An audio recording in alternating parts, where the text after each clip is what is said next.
ഒരു ഇന്റർനാഷണൽ ലെവലുണ്ട്. ബാക്കി ബാക്ക്ഗ്രൗണ്ടൊക്കെ ഇംഗ്ലീഷ് പടത്തിൻ്റെ ഇതുണ്ട്. പക്ഷേ മലയാളിക്ക് ഇതൊക്കെ ദഹിക്കും എന്നുള്ളൊരു സംശയം. അല്ല, കഥയില്ല. കഥയും ഇവിടുത്തെ മലയാളത്തിന് ഒരു തനിമയായിട്ട് കഥയും പാട്ടും ഒരു ഇതൊക്കെ ഉണ്ടല്ലേ, അതില്ല.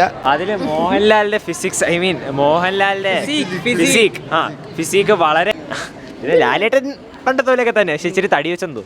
ഫാൻസ് തമ്മിൽ അടിയാവും. അങ്ങനെ സിനിമയായിട്ടല്ലേ നമുക്ക് കാണാൻ.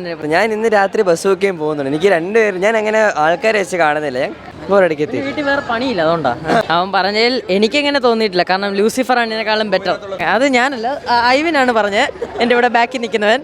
അവൻ ആ ഒരു പാട്ടിൻ്റെ ഒരു ഇതില്ലാത്തതിനാൽ അവന് ഭയങ്കര സങ്കടം ഉണ്ടെന്ന് പറഞ്ഞു. കുറേ ഹേറ്റൊക്കെ അതിനുണ്ടായിരുന്നു. പക്ഷേ ഒരു ആംഗിളിൽ കൂടെ നോക്കുമ്പോൾ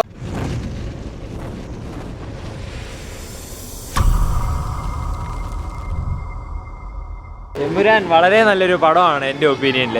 അതിൽ മോഹൻലാലിന്റെ ഫിസിക്സ്, ഐ മീൻ മോഹൻലാലിന്റെ ഫിസിക് വളരെ കിടിലമായിരുന്നു. പിന്നെ ഇവൻ മോഹൻലാലിന്റെ വലിയ ഫാനാണ്. ഇവൻ 3 പ്രാവശ്യം കണ്ടു. 3 പ്രാവശ്യം സീനൊക്കെ കുറച്ച് കട്ട് ചെയ്തു. ഒരു തുടക്കത്തിലൊരു ഫൈറ്റ് സീനിൽ എന്തോ കട്ട് ചെയ്തു എന്ന് ഇവൻ പറഞ്ഞു. ഇവൻ 3 പ്രാവശ്യം കണ്ടുകൊണ്ട് നമുക്കത് കാണാൻ പറ്റിയില്ല. നല്ല പടം മസ്റ്റ് വാച്ച്. ഡീഗ്രേഡ് ചെയ്യുന്നതായിട്ടൊന്നുമില്ല. ലാലേട്ടൻ അല്ലേ, ലാലേട്ടൻ പണ്ടത്തെ പോലെയൊക്കെ തന്നെ, പക്ഷെ ഇച്ചിരി തടി വെച്ചെന്തോ. വളരെ നല്ല പടം. ലാലേട്ടൻ്റെ പഴയ മാസ് അടികളും ഇടികളും എല്ലാം കണ്ടു.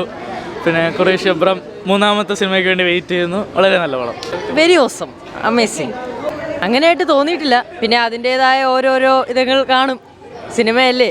അപ്പോൾ എന്തായാലും ഫാൻസ് തമ്മിൽ അടിയാവും. അങ്ങനെ സിനിമയായിട്ടല്ലേ നമുക്ക് കാണാൻ പറ്റുമോ. കുഴപ്പമില്ലായിരുന്നു. Nice film. അതിന് ഡീഗ്രേഡ് അങ്ങനെ കുറേ ഇല്ലായിരുന്നു. ഫുള്ളിൻ്റെ സീനെല്ലാം നല്ല മാസമായിട്ടുണ്ട്. ഇച്ചിരി സ്ലോ ആയിരുന്നു ഫൈറ്റ് സീൻസ്, പക്ഷെ എന്നാലും കൊള്ളാം. നല്ല സിനിമയായിരുന്നു കേട്ടോ. ഞാൻ 3 തവണ കണ്ടായിരുന്നു. നല്ല സിനിമ, കൊള്ളാം. അതെ ബോറടിക്കത്തി. വീട്ടിൽ വേറെ പണിയില്ല, അതുകൊണ്ടാ. ഇവന് വീട്ടിൽ വലിയ ഫാനായോണ്ട് അവൻ കയറി വന്നു, അത്ര തന്നെ. എനിക്ക് തോന്നിയില്ല. എനിക്ക് അങ്ങനെ തോന്നിയില്ല. സിനിമയുടെ ഇതിൽ കണ്ടത് ഇല്ല. സിനിമ ഇട്ടത് കാണുമ്പോൾ വേറെ പ്രശ്നമൊന്നും എനിക്ക് തോന്നിയിട്ടില്ല. ലാലേട്ടൻ്റെ പെർഫോമൻസ്, പൃഥ്വിരാജിൻ്റെ പെർഫോമൻസ് നല്ലതായിരുന്നു. പിന്നെ മലയാള സിനിമയിൽ ഇങ്ങനെ ഒരു രീതിയിൽ എടുത്ത ഒരു ഇംഗ്ലീഷ് മൂവിയൊക്കെ കണ്ട പോലെ ഉണ്ടായിരുന്നു. അതെനിക്കറിയാം. ഞാൻ ഇന്ന് രാത്രി ബസ് നോക്കിയും പോകുന്നുണ്ട്. എനിക്ക് രണ്ടുപേരും ഞാൻ അങ്ങനെ ആൾക്കാരെ വെച്ച് കാണുന്നില്ല. ഞാൻ വരുന്ന സിനിമ ഞാൻ കാണും. അങ്ങനെ അതൊന്നും എനിക്കറിയത്തില്ല ചേട്ടാ. എഫക്റ്റ് മോഹൻലാലും പിന്നെ പൃഥ്വിരാജും ഉണ്ട്, എല്ലാവരും ഉണ്ടല്ലോ ഈ പടത്തിൽ. അപ്പോൾ അതിൻ്റെതായ ഒരു എഫക്റ്റിന് എല്ലാവരും വന്ന് കാണും. എനിക്ക് തോന്നുന്നു നല്ലൊരു ഇമ്പാക്റ്റ് ഉള്ള ഒരു സിനിമയായിരുന്നു. നല്ല രീതിക്ക് എടുത്ത് മലയാള സിനിമയിൽ ആദ്യമായിട്ടാണ് ഇങ്ങനെ ഒരു കുറേ സ്ഥലങ്ങളൊക്കെ കാണിച്ച് കുറേ VFX എല്ലാം വെച്ച് എടുക്കുന്നത്. എനിക്കിഷ്ടപ്പെട്ടത്. വളരെ നല്ലൊരു സിനിമയാണ്. ഫാമിലി ആയിട്ടാണെങ്കിലും വന്ന് കാണാം, സന്തോഷിക്കാൻ പോവാം. അവൻ പറഞ്ഞതിൽ എനിക്കങ്ങനെ തോന്നിയിട്ടില്ല. കാരണം ലൂസിഫർ ആണ് ഇതിനേക്കാളും ബെറ്റർ, എമ്പുരാനെക്കാളും. ലൂസിഫറിൻ്റെ ഒരു ഇമ്പാക്റ്റ് ഇപ്പോഴും മോഹൻലാൽ അതിനകത്ത് 40 മിനിറ്റേ ഉള്ളൂ, ഇതിലും 40 മിനിറ്റ് എന്തേ ഉള്ളൂ. പക്ഷേ ആ ലൂസിഫറിൽ മോഹൻലാൽ ഒരു ഇമ്പാക്റ്റ് അത് എപ്പോഴും നമുക്ക് മറക്കാൻ പറ്റില്ല. കണ്ടിട്ടില്ല, അതാ പ്രശ്നം. മിക്ക ഡയലോഗ്സ് ഒന്നും ഇതിനകത്തില്ല. അപ്പം അതിൻ്റേതായ കുറച്ച് എബ്രഹാം ഖുറേഷി ആയിട്ടാണ് മോഹൻലാൽ ഫുൾ ടൈം. അത് അപ്പം അതിൻ്റേതായ കുറച്ച് ഇതൊക്കെ ഉണ്ട്. പക്ഷേ ആ ഫോറസ്റ്റ് ഫൈറ്റ് എപ്പോഴും കിടിലമാണ്. അതിൻ്റെ ആ പാട്ടും എല്ലാം BGM എല്ലാം. ആക്ച്വലി പാട്ടിനെ പറ്റി പറയുമ്പോൾ ഇവൻ പറഞ്ഞു ചെറിയൊരു കുറവുണ്ടെന്ന്, വേറെ റഫ്താർ അല്ലാന്ന് ഒരു വിഷമം ഉണ്ടായിരുന്നു എന്ന് പറഞ്ഞായിരുന്നു. അത് ഞാനല്ല, ഐവിനാണ് പറഞ്ഞത്, എൻ്റെ ഇവിടെ ബാക്കിൽ നിൽക്കുന്നവൻ.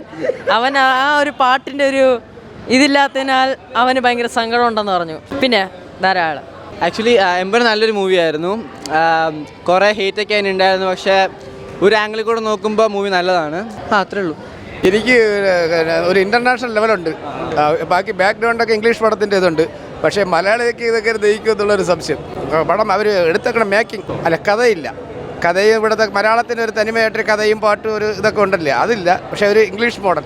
ലാലേട്ട് ബെസ്റ്റ്. ലാലല്ല, അവരുടെ എനിക്ക് മുരളി ഗോപിയാണ് എനിക്ക് ഇഷ്ടപ്പെട്ടത്. ആ ഡയലോഗുകളെല്ലാം നല്ല തിരക്കഥ, സംഭാഷണം മുരളി ഗോപി സംബന്ധിച്ച്. പിന്നെ പൃഥ്വിരാജിൻ്റെ മേക്കിംഗ് ബെസ്റ്റ്. ലാലേട്ടന് ഇതിനകത്ത് പ്രത്യേക അവന് ആക്ടിങ് ഇല്ല. ഒരു പവർഫുൾ മാനാണ്, അപ്പോൾ ആക്ടിങ് ഇല്ല. ഇംഗ്ലീഷ് മോഡലല്ലേ, ആക്ടിങ് ഇല്ല. പുള്ളിയുടെ സ്ഥിരം ശൈലി വെച്ചുള്ള ആക്ടിങ് ബെസ്റ്റ് ആക്ടിങ്. പക്ഷേ അത് ഇതിൽ അവസരമില്ല.